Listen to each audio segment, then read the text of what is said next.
Okay. అంటే సావిత్రి గారితో కూడా చాలా మంచి సినిమాలు తీశారు. మేడం. సో ఆవిడతో బాండింగ్ ఎలా ఉండేది? గుండమ్మ కథ అలాంటి మంచి మంచి సినిమాలన్నీ వారియే. అంటే మాకు ఎక్కువ తెలియదు, అంటే సినిమా గురించి కబుర్లు తక్కువే కదా మాతో ఇప్పుడు. బట్ సావిత్రి గారు అంటే చాలా ఇష్టం. పాప అమాయకురాలు, చాలా అమాయకురాలు ఆ అమ్మాయి అనుకుంటూ ఉండేవారు సావిత్రి గారి నుంచి. నాకు సావిత్రి గారు అసలు నానమ్మ వల్లే సావిత్రి గారి మీద ఆ గౌరవం, ఆ ఇంట్రెస్ట్, ఆ అభిమానం అంతా వచ్చింది నానమ్మ వల్లే. ఎందుకంటే కూర్చోపెట్టి ఆ సావిత్రి గారి ఎక్స్ప్రెషన్స్ చూసావా, అది అలా అంటే సహజంగా వచ్చే ఆ కళని మాకు వివరించి చెప్పేవారు అనమాట. అంటే ఎక్స్ప్రెషన్ ఒక మీనింగ్ కూడా చెప్పేవారు. అది సో అంత మంచి బాండింగ్ ఉండేది. చాలా మంచి బాండింగ్ కూడా అంతే. ఎందుకంటే జయలలిత గారితోనూ సావిత్రి గారితోనూ అనుబంధం చాలా ఎక్కువగా ఉండేది. షావుకార్ జానకి గారు కూడా చాలా ఉండేవారు. సో ఇవన్నీ మేము విన్నాం. ఎక్కువగా వచ్చి జయలలిత గారు వచ్చినప్పుడు ఆవిడకి పుస్తకాలన్నీ కొనిచ్చేదంట మా బామ్మగారు. అంటే she was a voracious reader Jayalalithaa గారు. షీ యూస్ టు ఈవెన్ సెట్స్లో ఉన్నప్పుడు కూడా ఏదో ఒక పుస్తకం చదువుతూ ఉండేదంట. సో బామ్మగారికి ఏంటంటే చాలా ఇష్టం ఆవిడ పుస్తకాలు ఈవిడ కొనిచ్చే పుస్తకాలన్నీ ఆవిడ చదివేది. వీళ్ళిద్దరూ డిస్కస్ చేసుకునేవాళ్ళండి. మాకు విన్నవి. తర్వాత నేను పర్సనల్గా ఆవిడ కాలం చేసి ఆవిడ లాస్ట్ ఉన్నప్పుడు అప్పుడు జయలలిత గారే పర్సనల్గా వచ్చారు. She was the then chief minister. ఆవిడే బాధపడ్డారు, ఎందుకు మనం కాపాడుకోలేకపోయాము, ఇంకా మెడికల్ ట్రీట్మెంట్ బాగా గొప్పగా ఇచ్చేవాళ్ళం కదా, కొంచెం ముందు చెప్పుండొచ్చు కదా అంటే మేము అన్నాం. మేము అనుకోలేదు ఆవిడ సడన్గా she will pass away. By that time she was diabetic and she was admitted in Malar hospital last డేస్లో. But we didn't expect it. అంటే కొంచెం పాజిటివ్గా కనిపిస్తూ ఉంది, సడన్గా షీ పాజిటివ్ అనమాట. సో అందువల్ల అది అలా జరిగిందన్నమాట. సో మాకు తెలిసినంత వరకు she was very close with these people whom ever you have mentioned.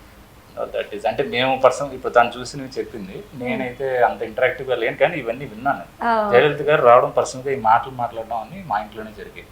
Last moment లో మీరు ఉండేవారు అమ్మ దగ్గర. లాస్ట్ మలర్ హాస్పిటల్ అయితే ఇంకా ఆవిడ కొద్ది మేబీ 1 డేలో ఆర్ వితిన్ ఫ్యూ అవర్స్ చనిపోతారు అన్నప్పుడు నేనే ఉన్నాను. నాన్నగారికి అప్పుడు కొంచెం రెస్ట్ తీసుకుంటాను వెళ్ళారు. సో నైట్ నేనే స్టే చేశాను. ఆవిడకి బాబా గారు అంటే చాలా ఇష్టం, వెంకటేశ్వర స్వామి అంటే చాలా భక్తి. సో నాకు సత్యసాయిబాబా గారు కనబడ్డారు. వచ్చి ఆవిడ హాస్పిటల్లో డయాలసిస్ అవుతుంది ఆవిడకి. సో ఆ ట్రీట్మెంట్ అవుతుండగా నైట్ ఆఫ్టర్ మిడ్నైట్ తెల్లవారుజామున అనమాట, ఎప్పుడో అంటే టైం గుర్తులేదు, ఆయన వచ్చి ఆవిడ తల నిమిరి విభూది రాసి అంటే ఇలా ఇలా ఇలా విభూది రాసి ఇలా తీర్థం వేశారు నోట్లో. తర్వాత ఆవిడ దండం కూడా పెట్టుకున్నారు. అది నాకు కనబడింది. తర్వాత ఆయన మాయమైపోయారు. అది ప్రత్యక్ష దర్శనం అనమాట. I still can't forget. అంటే ద మోస్ట్ మెమరబుల్ ఈవెంట్ ఏది అంటే నాకు బాబా గారి దర్శనం అయింది, నానమ్మకి బ్లెస్సింగ్ ఇచ్చారు, అమ్మయ్యకి హీల్ అయిపోతుంది, బాగానే అయిపోతారు అని అనుకున్నాను. తర్వాత నేను ఇంటికి వెళ్ళిపోయాను. మరుసటి రోజు నాన్నగారు ఇలా చెప్పారు అనమాట. అంటే నమ్మలేకపోయాను అదేంటిది. Maybe those were the last moments. And ఆయన అందుకు వచ్చి ఆ తులసి తీర్థం ఏదో అంటారు కదా, అది ఆయన పోసారేమో, బ్లెస్సింగ్ ఇచ్చారేమో అని నేను అనుకుంటాను. అది అంటే ఇంకా ఆవిడకి మోక్షం దొరికిందని. కానీ నేను విన్న దాని ప్రకారం చూస్తే చాలా మంది ఆర్టిస్టులతో ఈవిడ వర్క్ చేసినప్పటికీ కూడా చివరి క్షణాన ఆవిడ్ని చివరి చూపు చూడడానికి కూడా ఎవరు రాలేదు పెద్దగాను. అందుకోసం వేచి చూసి వస్తారేమో అని చూసి ఇంకెవరికి రాకపోయేపాటికి మృతదేహాన్ని ఖననం చేశారు అని చెప్పేసి ఒక వార్త విన్నాను. అది నిజమేనా? ఎవరు చూడడానికి ఆ టైంలో ఎవరు వచ్చారు, ఎవరు రాలేదు, ఎందుకు అట్లా? ఏఎన్ఆర్ గారు ఒక లెటర్ సోదస్తూరితో రాసి పంపించారు. అది మా నాన్నగారే చదివి వినిపించారు. రాలేకపోతున్నందుకు, అంటే అప్పటికి ఆయనకి కొంచెం ఆరోగ్యం బాగాలేదు, అందుకని నేను రాలేకపోయినందుకు చాలా బాధపడుతున్నానని చెప్పి స్వదస్తుడికి రాసిన లెటర్ నాకు అందింది. జయలలిత గారు నేను చెప్పాను కదా, సీఎంగా ఉన్నప్పుడే ఆవిడ వచ్చి she spent and she became very emotional. That is very rare of her actually. She is a lady who will never become emotional in front of anybody and that happened. అందువల్ల అదొకటి. దాని తర్వాత ఇంకా కొంతమంది సినీ ప్రముఖులు వచ్చారు, మాకు అంతగా గుర్తుకు రావట్లేదు. కానీ మాకు తెలిసినంత వరకు చెన్నైలో కొంతమంది వచ్చారు. అండ్ ఈ ఏఎన్ఆర్ గారి స్వదస్తూరి లెటర్ కూడా మా నాన్నగారు చెప్పడం ద్వారా మాకు తెలిసింది. అంటే మేబీ మిగతా వివరాలు నాన్నగారికి తెలుస్తాయేమో. మేము మేబీ మాకు కొంతమందిని మేము ఐడెంటిఫై చేయలేదు కదా, కాబట్టి అప్పుడు చిన్నవారు కాబట్టి. కానీ ఎప్పుడైనా నాన్నగారి విషయాల గురించి మాట్లాడారా? ఎవరు రాకపోవడం వల్ల బాధపడడం కానీ ఇలాంటివి ఏమైనా నాన్నగారి దగ్గర నుండి చూసారా?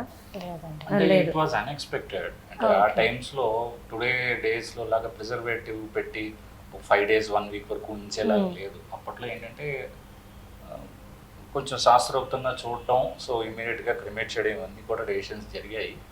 And these days technology was not there in those days, అదొకటి. సో కుదిరినంత వరకు ఆ 1 dayలో ఎవరైతే వచ్చారో వాళ్ళు వచ్చి చూసి వెళ్ళడం జరిగింది. And it was unexpected. అంటే మేమే ఇట్స్ లైక్ యూనో ఆవిడ ఆల్మోస్ట్ కోమాకు వెళ్ళిపోయిందా అనే టైప్లో లేదు. Okay okay. ఇప్పుడు అలా వెళ్ళిపోయిందంటే పీపుల్ విల్ నో, అంటే she's not definitely not all right అని చెప్పి అట్లా లేదు ఆవిడ.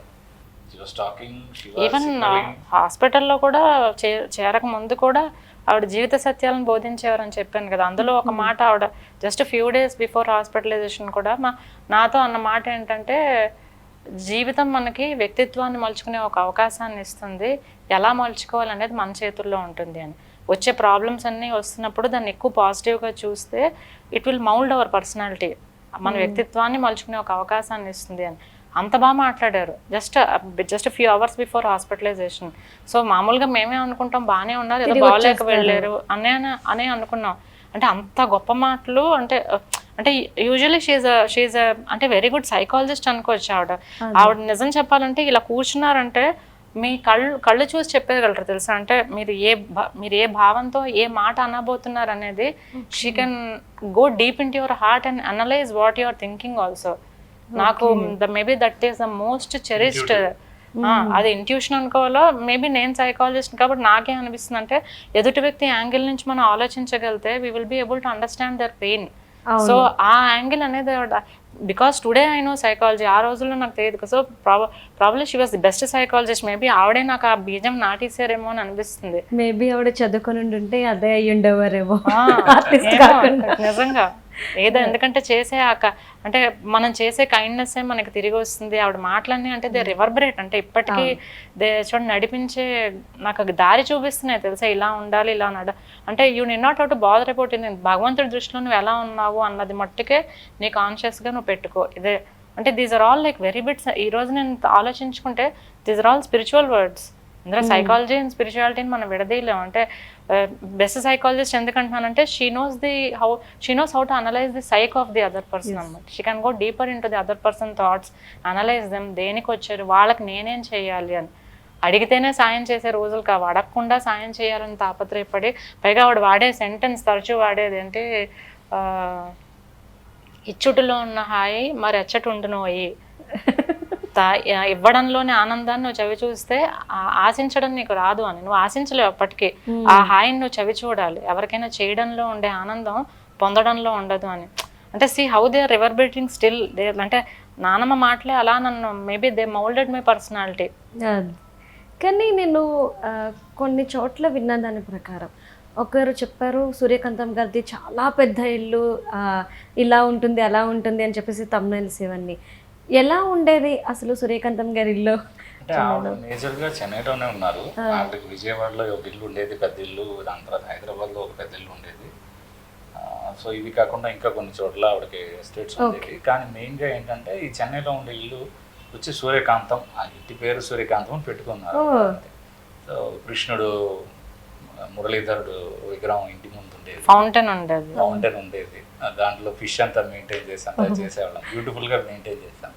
సో ఆ ఏరియాలోనే ఇప్పుడు ప్రస్తుతం సూర్యకాంత అపార్ట్మెంట్స్ కట్టి ఆవిడ పేరు మీద అందులోనే మేము ఉంటున్నాం, పైన వన్ ఆఫ్ ది అపార్ట్మెంట్స్. ఇప్పుడు ఆ ఇల్లు లేదు అక్కడ, ఆ ఇల్లుకి బదులు అపార్ట్మెంట్స్ కట్టేసారు. సో ఇట్స్ ఆవిడ ఉన్న చోటే లాస్ట్కి ఆవిడ జ్ఞాపకార్థంగా అక్కడే ఉండాలి, మేము కూడా అక్కడే ఉండిపోయాం.